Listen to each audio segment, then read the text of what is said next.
kabarnya? Seneng banget karena saya Syahna Suartono masih bisa kembali lagi di sini dalam acara Vokasi Kini, sebuah program yang akan memperkenalkan berbagai profesi baru yang kekinian dan tentunya menarik untuk kita simak dan kita pelajari bersama-sama. Nah, saya ingatkan kembali ya, ini mengenai vokasi. Jadi pendidikan vokasi ini adalah pendidikan yang menunjang pada penguasaan keahlian terapan tertentu. Karena pendidikan vokasi ini menjadi salah satu jawaban untuk membuat kita semua siap untuk berpetualang di dunia kerja dan pastinya nantinya siap untuk berkarya. Nah, kalau kita bicara mengenai profesi gitu ya, pasti semua tahu kalau nenek moyangku adalah seorang pelaut tuh benar-benar mungkin itu memang terjadi gitu di dalam kehidupan kita di Indonesia ini. Karena kalau misalnya kita melihat faktanya nih, Indonesia wilayah maritimnya ternyata mencapai 3,25 juta kilometer persegi dari daratan yang hanya 2,01 juta kilometer persegi. Nah, itu kan perbandingannya sebenarnya cukup jauh. Artinya wilayah maritim Indonesia memang sangat luas dan mungkin banyak banget nih profesi pelaut yang dibutuhkan di wilayah maritim ini. Makanya kita hari ini akan bicara mengenai profesi pelaut. Nah, seru banget kan? Bagi Anda nih mungkin yang penasaran begitu, gimana sih karir melaut sebagai pelaut? Kita akan ngomongin semuanya di Vokasi Kini hari ini.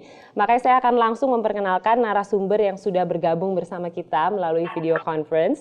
Yang pertama ada Pak Hendro Yulianto selaku guru di SMK Wisuda Karya Kudus. Halo, apa kabarnya?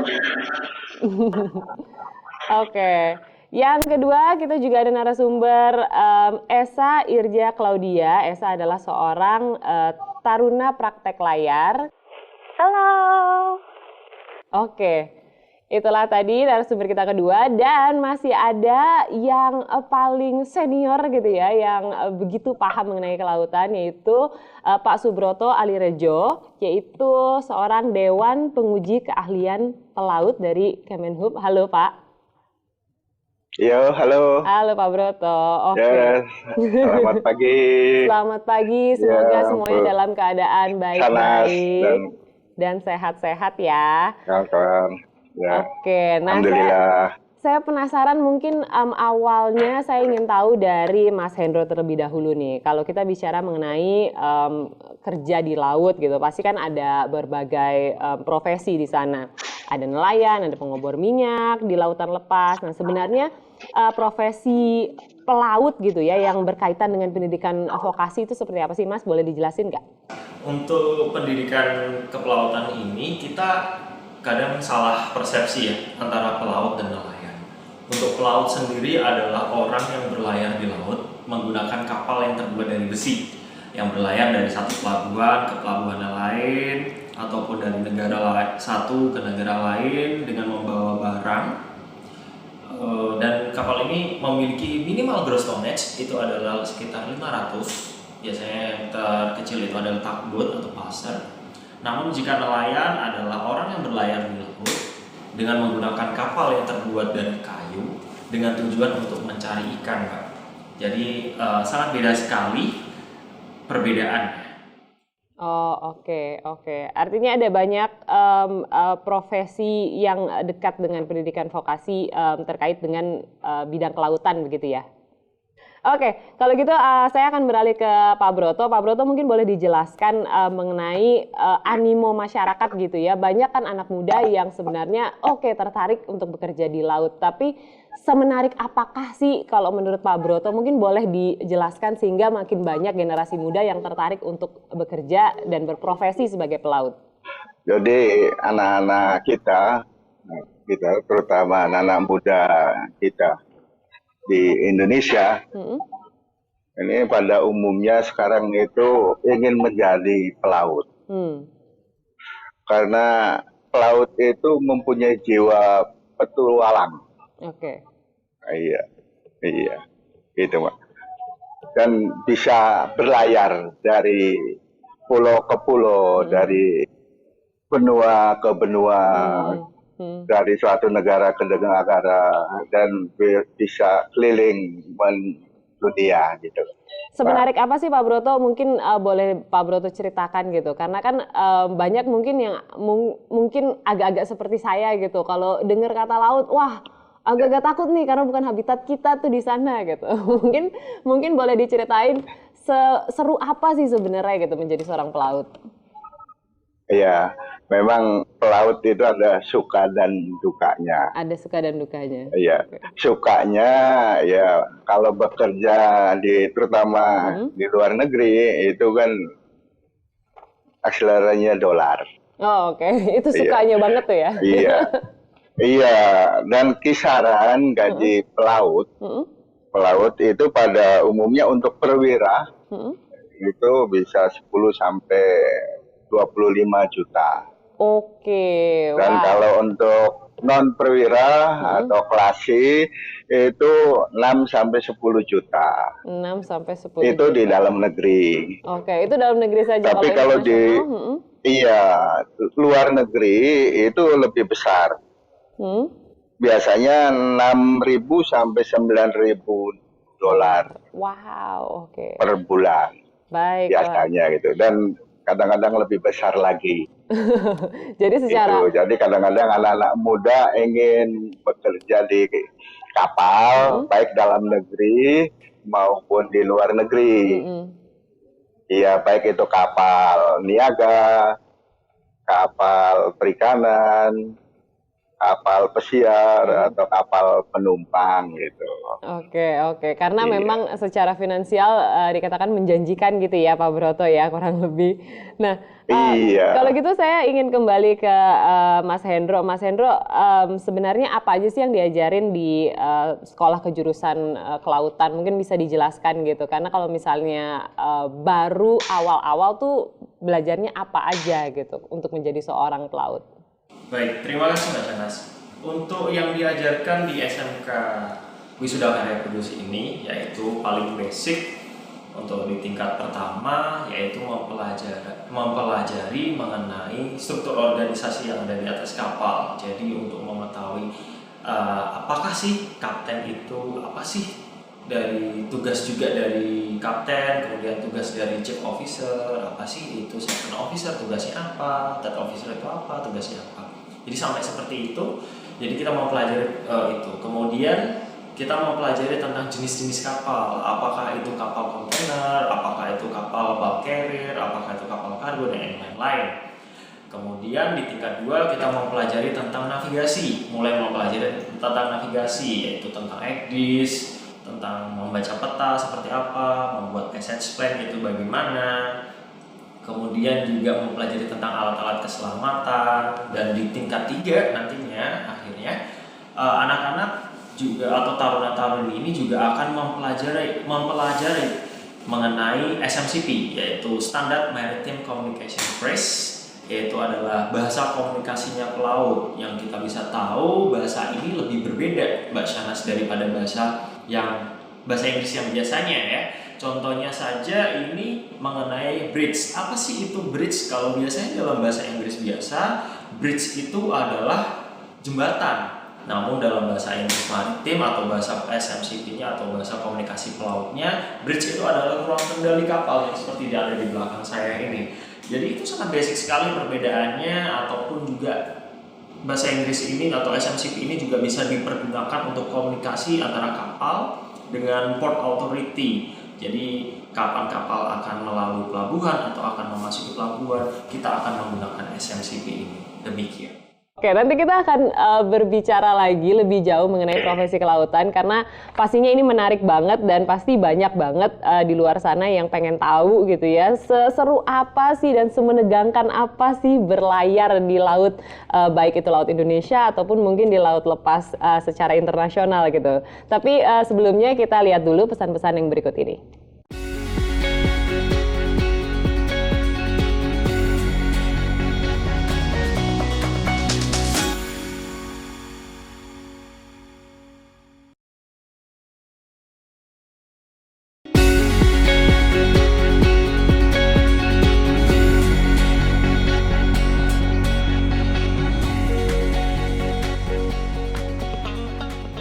Kembali lagi lagi di Vokasi Kini, kita masih bicara mengenai profesi pelaut dan kita akan langsung bertanya ke Pak Broto nih. Pak Broto kan sudah paham betul begitu mengenai profesi pelaut dan bagaimana situasi di laut secara garis besar gitu. Nah, mungkin kalau buat orang-orang awam, laut tuh cukup seru dan menegangkan gitu. Boleh nggak sih Pak ceritain mengenai keseruan di laut gitu? Karena kalau saya sendiri kadang-kadang kan dengar berita tentang laut tuh banyak situasi yang mungkin menegangkan di situ. Boleh diceritain Pak seseru apa dan disiplin apa yang sebenarnya dibutuhkan oleh seorang pelaut?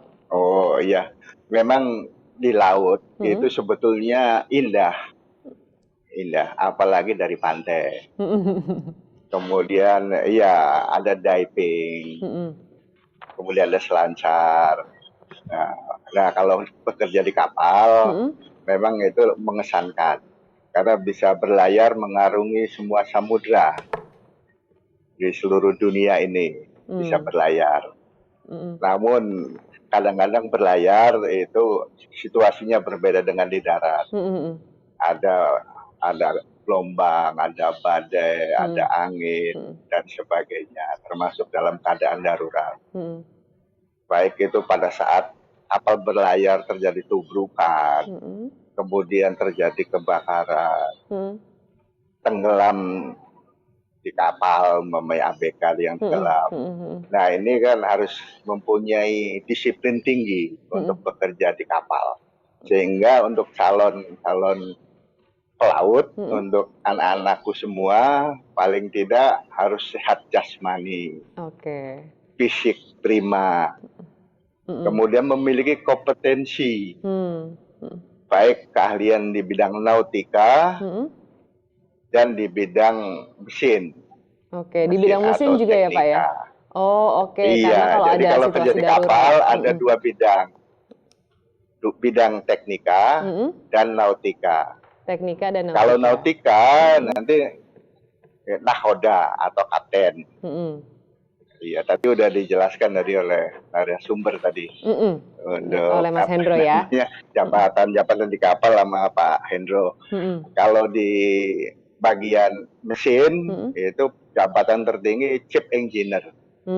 Chief Engineer atau kepala kamar mesin. Saya juga penasaran nih Pak, tadi Bapak sempat ngomongin mengenai pendapatan gaji per bulan yang luar biasa fantastis gitu, dan pastinya anak muda mengejar itu gitu, karena lumayan banget ya, baru mulai aja bisa dapat 6-10 juta, kemudian nantinya bisa dapat mungkin sampai 25 juta per bulannya.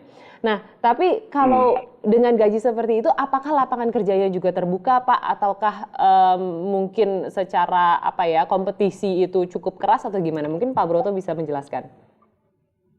Iya, kalau lapangan pekerja di dalam negeri ini cukup besar. Ya, cukup besar peluangnya, apalagi di luar negeri.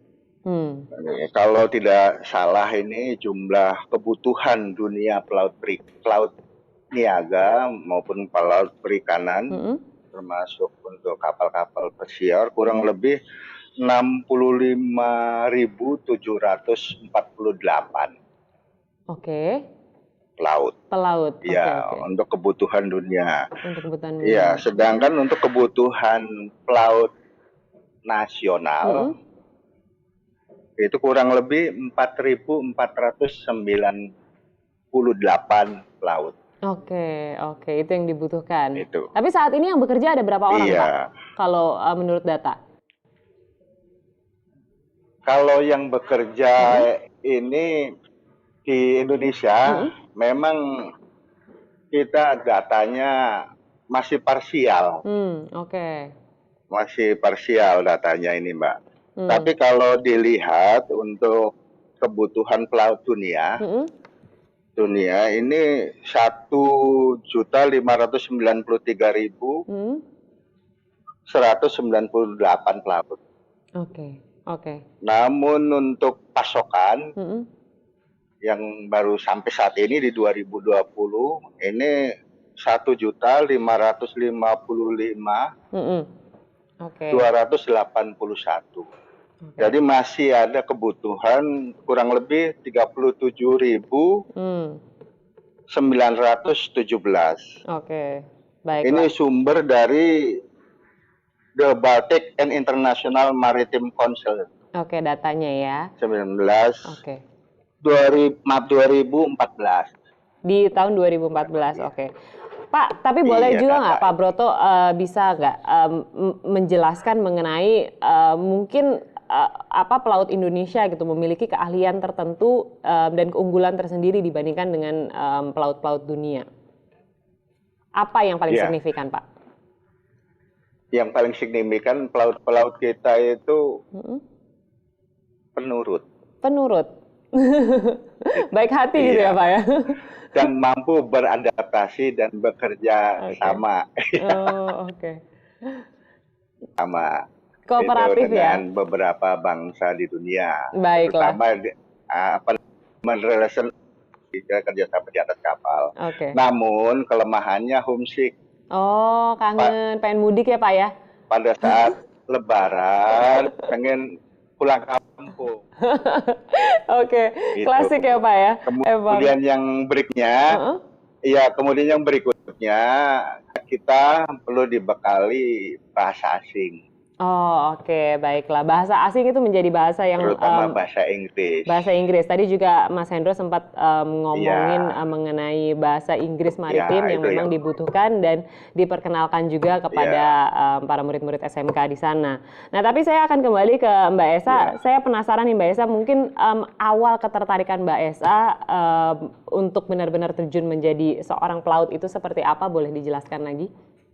Dulu, waktu SMP, ada sosialisasi dari beberapa sekolah pelayaran, tapi yang bertugas hanya laki-laki saja. Lalu, saya mencoba untuk mendaftar ke SMK Wisuda Karya Kudus. Ternyata ada ceweknya juga, dan bahkan ada dosen pelayaran yang cewek juga. Kemudian, saya bertanya, gimana sih kalau cewek jadi pelaut? Sebetulnya semua itu sama saja. Yang membedakan hanya gender, tapi kerja dan tanggung jawabnya sama kok. Oke. Setelah Mbak Esa terjun nih, sebenarnya apa sih yang menarik dari dunia kelautan Indonesia dan disiplin apa sih yang akhirnya ditemuin gitu ketika memang mencoba untuk menjadi seorang pelaut? Hal menarik itu, kita kerja nih, tapi lokasi sandarnya berbeda-beda. Kalau disiplin, jika memang kita ingin jadi orang yang sukses, ya kita harus disiplin. Dari hal kecil dulu kan lama-lama jadi terbiasa. Masalahnya, kalau kita tidak disiplin, bisa berbahaya untuk pekerjaan kita. Kalau gitu, aku penasaran dengan cita-cita Mbak Esa, boleh nggak diceritain gitu? Apa sih yang ingin banget diwujudin atau adakah destinasi tertentu yang pengen banget dicapai oleh Mbak Esa? Yang ingin diwujudkan itu merubah pandangan masyarakat tentang pelaut, terutama pelaut wanita. Kita kerjanya sama, tanggung jawab sama, pendidikan sama juga. Kenapa sih hanya karena gender saja selalu dipermasalahkan? Padahal kita juga bisa bertanggung jawab. Destinasi ya, pengennya explore Indonesia. Ya karena Indonesia itu nggak kalah keren dari luar negeri. Destinasi favorit Raja Ampat. Siapa sih yang nggak bisa menolak keindahan surga dari timur yang punya keindahan pemandangan bawah lautnya? Raja Ampat di Papua ya, itu akan menjadi destinasi yang akan dituju oleh Mbak Esa. Semoga bisa ke sana dalam waktu dekat ya Mbak Esa. Terima kasih banyak ya untuk waktunya. Dan selanjutnya saya akan beralih ke Mas Hendro. Mas Hendro, saya ingin bertanya nih ke Mas Hendro mengenai awal mulanya Mas Hendro terjun ke dunia kelautan itu seperti apa? Awal mula ketertarikan saya ke profesi pelaut ini adalah saya berangkat dari keluarga yang sederhana. Jangankan bermimpi untuk bisa ke luar negeri atau bahkan sampai menghasilkan puluhan juta penghasilan saya. Jadi saya tertarik sekali. Waktu itu saya pernah menonton film yang berjudul Meteor Garden, di mana ada salah satu scene di mana ada di kota Barcelona. Dari saat itu saya bermimpi untuk bisa sampai ke Barcelona itu. Dan saya mencari tahu bagaimana sih alternatifnya saya bisa sampai ke Barcelona itu. Dengan kerja apa, nabung kayaknya nggak mungkin. Alhasil saya ada dua pilihan, yaitu soal penerbangan, tapi saya takut karena dulu itu banyak accident penerbangan. Kemudian saya langsung beralih ke dunia laut, karena setidaknya kalau kita pakai kapal, kita mengalami accident atau tenggelam, kita masih bisa berenang. Dan alhamdulillah saya bisa sampai ke Barcelona saya waktu itu. Selanjutnya saya kembali ke Pak Broto. Pak Broto, mungkin untuk penutup gitu, Pak Broto mungkin boleh mengajak generasi muda yang sedang nonton gitu. Kenapa sih Pak kita harus mencoba untuk menjadi pelaut? Kenapa sih profesi sebagai pelaut itu dibutuhkan di Indonesia? Mungkin Bapak bisa mengajak persuasi ini Pak. Iya, untuk anak-anakku semua, ya, para siswa SMK, baik itu untuk pelayaran niaga dan pelayaran perikanan, mari kita bekerja di laut karena di darat ini sudah jenuh. Nah, peluang bekerja di laut ini sangat luas. Kita mempunyai wilayah zona ekonomi eksklusif Indonesia 200 mil. Nah, ini perlu dikelola. Dan dimakan sebesar-besarnya untuk bangsa Indonesia. Nah, ini peluang yang sangat besar dan potensi perikanan kita cukup besar. Itu dari segi sumber daya ikan. Kemudian dari segi transportasi, kita butuh mobilisasi masyarakat dari pulau ke pulau, dari daerah ke daerah. Nah, apalagi dari negara ke negara, dari benua ke benua ya. Nah, ini peluang yang sungguh sangat. Jadi mari kita bekerja karena laut adalah masa depan bangsa Indonesia. Mari kita bekerja di laut karena laut adalah masa depan bangsa Indonesia. Baik, terima kasih banyak Pak Broto yang sudah bergabung bersama kita, dan tadi juga ada Mas Hendro dan Mbak Esa yang sudah bergabung. Tadi sempat kita bicarakan betapa misterius dan cantik gitu ya laut Indonesia. Mungkin buat para generasi muda bisa juga mencoba untuk mencintai laut ini dengan mungkin masuk ke dalam profesi sebagai pelaut. Mudah-mudahan Vokasi Kini hari ini bisa mencerahkan bagi yang ingin mencoba dan masih kebingungan. Siapa tahu ini bisa menjadi opsi yang kalian pilih. Nah teman-teman, itulah Vokasi Kini hari ini. Terima kasih sudah menyaksikan Vokasi Kini, karena vokasi kuat menguatkan Indonesia. Sampai jumpa.